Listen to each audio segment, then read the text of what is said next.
Halo, selamat berjumpa pada pertemuan yang keempat yang merupakan lanjutan dari pertemuan yang ketiga kemarin untuk para pasis ahli nautika tingkat 1. Training ini bisa juga bahan ajar ini dipakai untuk training ship handling and maneuvering course, karena nanti sudah saya sebutkan di pertemuan sebelumnya, para pasis yang lulus ANT1 di BP3IP semestinya bisa dapat sertifikat SHMC. Mudah-mudahan demikian. Baiklah, kalau gitu saya lanjutkan yang pertemuan yang keempat ini, yaitu membuat master standing order dan naik order bagi seorang nakoda.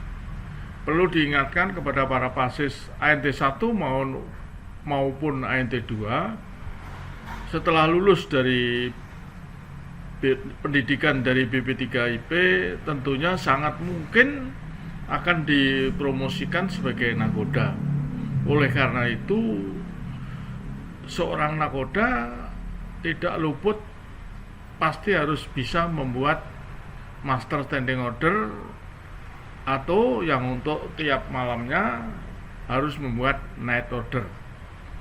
Membuat master standing order adalah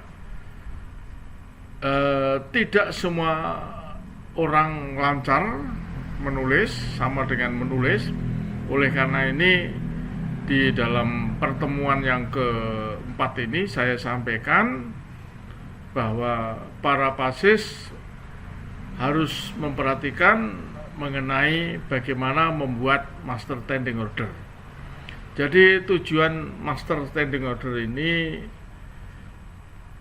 ya tentunya memberikan perintah yang tegas, jelas, dan nanti diteruskan kepada service manajemen mengenai bentuk master standing order yang dibuat oleh nakoda di kapal. Karena ini adalah ketentuan dari Safety Management Code atau SM Code. Jadi seorang nakoda ya tentunya harus mampu membuat master standing order. Membuat master standing order ini ya tidak jauh dengan Anda menulis ya seperti kemarin membuat kit ya, untuk yang diseminarkan itu, yang diujikan itu, kertas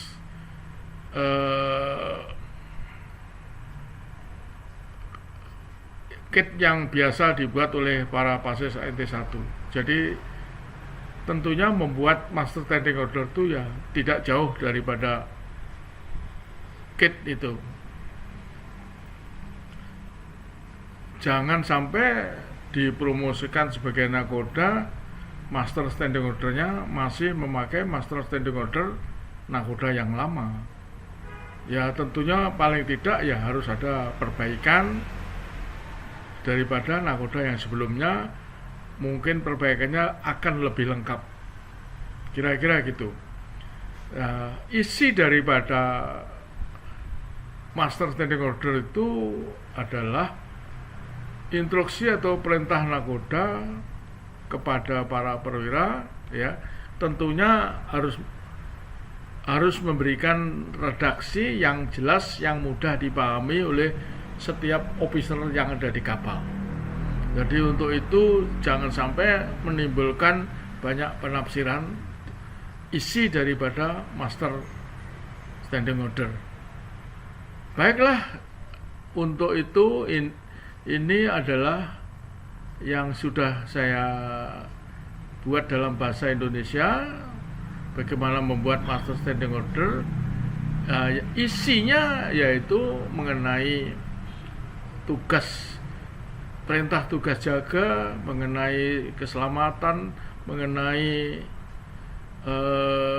bagaimana mempertahankan haluan, bagaimana bertemu dengan kapal lain, bagaimana kalau ada pandu di kapal, ya, bagaimana masuk keluar pelabuhan, bagaimana cuaca terbatas penglihatan, berlayar di perairan terbatas, semua harus dicantumkan perintah itu di dalam Master Standing Order. Jadi mengenai apa yang wajib harus dilakukan oleh seorang officer, ya, ditulis, dijelaskan, ditegaskan, dan jangan sampai menimbulkan standing order itu banyak penafsiran. Sedapat mungkin harus jelas, tegas, dan mudah dimengerti maknanya. Kira-kira begitu. Yang jelas isi dari Master Standing Order yang antara lain bagaimana mempertahankan haluan, bagaimana kalau berjumpa dengan kapal lain, bagaimana seorang officer yang sedang berlayar bertugas di atas anjungan di ruang kemudi, semua harus ditulis di dalam Master Standing Order. Kira-kira begitu. Jadi ini bisa nanti dibaca ulang. Ini sudah saya buat dalam bahasa Indonesia. Ya, kira-kira gitu. Ya, jadi nanti nama nakoda tanda tangan, baru chief officer tanda tangan, second officer, third officer, kalau ada port officer ya port officer tanda tangan. Kira-kira gitu. Baru nanti dibuat berapa rangkap, paling tidak satu rangkap untuk dianjungan, satu untuk dikirim ke sorbis. Kalau perlu masing-masing officer pegang satu arsip mengenai Master Standing Order ini. Selanjutnya mengenai night order atau perintah malam. Jadi sebelum nakoda tidur istirahat malam, harus sebelum itu membuat perintah malam yang ditujukan kepada perwira jaga, ya. Jadi isinya ya tergantung pada di mana belayarnya, apa kondisi lautnya, bagaimana cuaca dan sebagainya. Nanti apa yang harus diingatkan kepada officer, misalkan nanti ketika sudah hampir tiba di pelabuhan dan sebagainya, semua itu harus ditulis di dalam buku perintah malam, dan ini dibuat tiap malam oleh seorang nakoda. Ya, ini yang bahasa Indonesia, ya Master Standing Order saya terjemahkan tata tertib yang dibuat oleh nakoda, ya. Jadi semua perwira jaga harus berkomitmen terhadap keselamatan kapal, personil, properti, dan lingkungan di laut, ya. Juga harus diketahui bahwa instruksi ini tidak mengalami untuk menggantikan peraturan internasional P2TL, ya. Aturan-aturan penyimpangan, aturan-aturan tentang pencegahan tubrukan harus dipenuhi. Kira-kira begitu, ya. Jadi jaga harus tetap di anjungan, tidak dibenarkan untuk meninggalkan anjungan, umpamanya begitu. Ya, ini sama tadi, nakoda namanya tanda tangan, mu'alim 1, 2, 3, kalau ada mu'alim 4, mu'alim 4. Jadi perintah malam itu wajib ditulis oleh nakoda sebelum nakoda istirahat malam. Ya, buat instruksi untuk perwira jaga dalam format harus ditulis tangan, ya. Jadi tidak boleh mungkin diketik, ya. Tergantung pada acara yang diharapkan pada malam hari, berlayar di selat, berlayar di laut lepas, ya. Tentunya ada perintah-perintah khusus dari nakoda tergantung perairan di mana kapal itu berlayar. Secara umum mencakup poin-poin yaitu untuk mematuhi perintah tetap standing order. Ya, apa yang tertulis di master standing order harus dipatuhi oleh para perwira jaga. Ya, ikuti haluan yang sudah ditentukan oleh nakoda. Ya, periksa dan ambil posisi dengan interval tertentu. Ya, umumnya walaupun sudah ada ECDIS, ada GPS, ya sebaiknya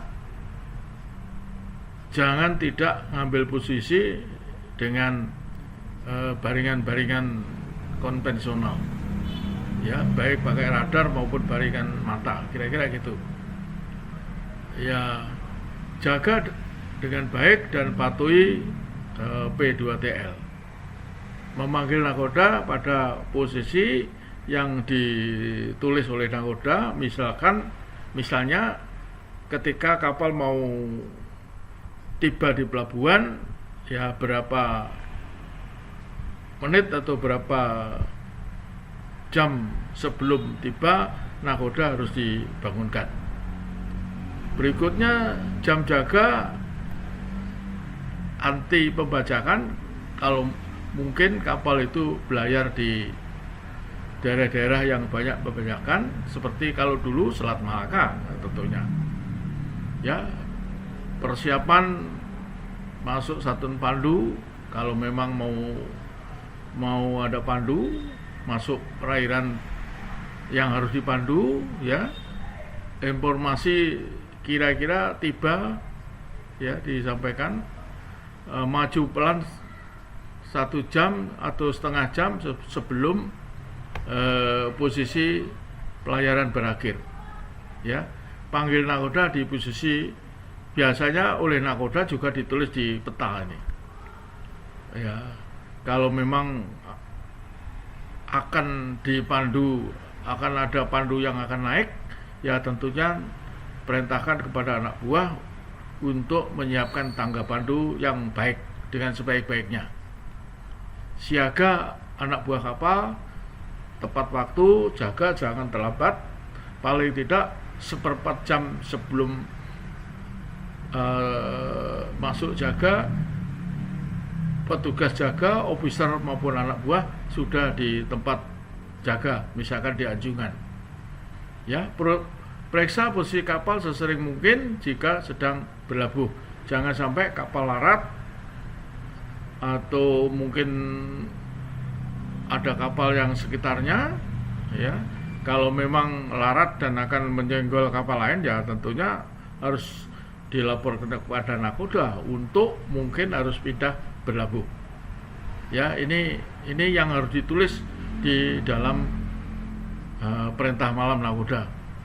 Ya,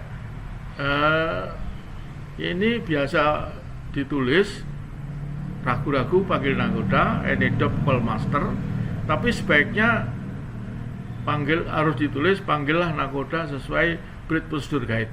Karena di dalam Bridge Procedure Guide ada beberapa hal yang harus nakoda dipanggil.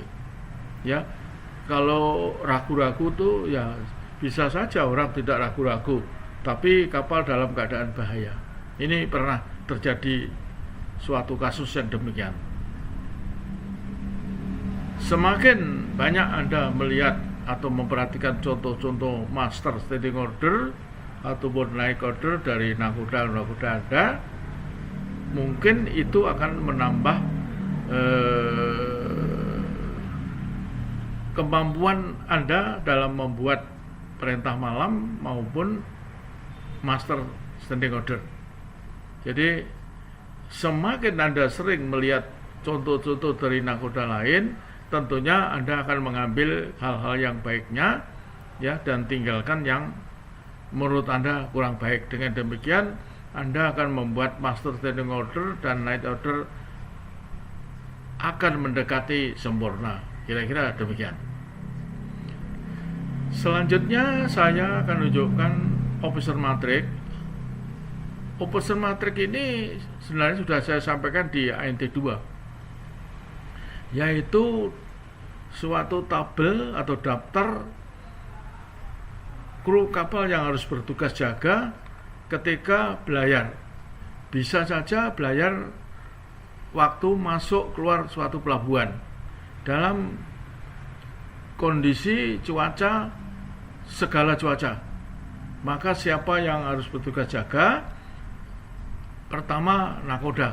Untuk keluar masuk pelabuhan ini nakoda harus ada, perwira jaga, ya. Lalu lookout atau panjerwala. Ini ada perusahaan-perusahaan yang tidak memakai lookout tetapi menggunakan helmsman atau jurumudi, ya. Jadi jurumudi sekaligus sebagai lookout. Baru kemudian kalau harus ada pandu, daerah pemanduan, ya tentunya ada pandu di anjungan di atas kapal. Dan mesin suatu kapal ada yang unmanned machinery space. Tetapi ketika masuk keluar pelabuhan harus diawaki, harus manit. Jadi ini contohnya manit artinya M, diawaki. Di kamar mesin harus ada orang. Ya kalau U artinya di kapal mesin tidak perlu ada orang, cukup mungkin dari control roomnya engineer aja masing-masing, di kamar apa di mana ada kontrolnya, ya. Tapi kalau di pelabuhan keluar masuk ya harus ada di kamar mesin. Kemudi sudah pasti kemudi tangan, hand. Jadi kalau H ini hand, kalau A auto. Jadi artinya pakai kemudi otomatis. Ini keluar masuk pelabuhan. Berikutnya di perairan terbatas di mana cuaca cerah, nakoda tidak perlu di anjungan, officer yang ada lookout, ya, jurumudi boleh ada, boleh tidak, ya. Baru mesin boleh unmanned dan kemudi boleh otomatis dalam cuaca yang cerah. Tetapi dalam cuaca penglihatan terbatas, nakoda harus ada, ya. Di perairan terbatas, cuaca penglihatan terbatas, nakoda harus ada, officer harus ada, lookout harus ada, ya. Helmsman atau quartermaster harus ada. Kemudi di kamar mesin harus diawaki, manit, kemudi harus hand, ya. Ini di perairan terbatas, penglihatan terbatas. Untuk di perairan pantai dalam semua keadaan, ya nakoda boleh di anjungan, boleh juga tidak. Ya perlu diketahui untuk para officer, adanya nakoda di anjungan tidak berarti nakoda mengambil alih komando, terkecuali nakoda memberitahu itu diambil alih oleh nakoda, ya tentunya komando oleh nakoda. Tetapi kalau nakoda tidak memberitahu, berarti officer yang bertugas jaga di anjungan tetap berwenang untuk memberikan komando di anjungan itu, ya kecuali nakoda memberitahu mengambil alih komando. Ya ini semua adalah tugas-tugas di dalam semua keadaan, ya. Ini di pantai, kalau terbatas ya nakoda mungkin ada juga. Tapi kalau cerah tentunya nakoda tidak perlu. Ya, yang lain sama. Ya ini harus dibuat officer matrix ini. Karena nanti untuk di kapal tanker khususnya yang kapal tankernya di charter mungkin ada petting, di mana sektor petting kemungkinan menanyakan officer matrix ini. Apakah di kapal dibuat officer matrix atau belum? Kalau belum ya harus dibuat seperti ini. Ya, ini adalah ancar-ancar kira-kira bagaimana officer matrix dibuat. Anda pun nanti boleh menyalin ini kalau memang kondisinya sama kapal Anda seperti ini. Ya, dibuat ditempel di anjungan, atau 1 kopi paling tidak dikirim ke Sorbes Anda. Kira-kira demikian. Ini mengenai officer matric, merupakan suatu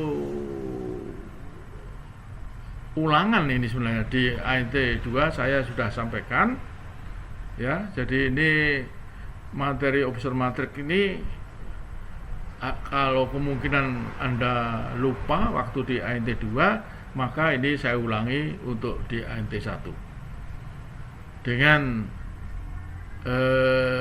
saya menyampaikan officer matric ini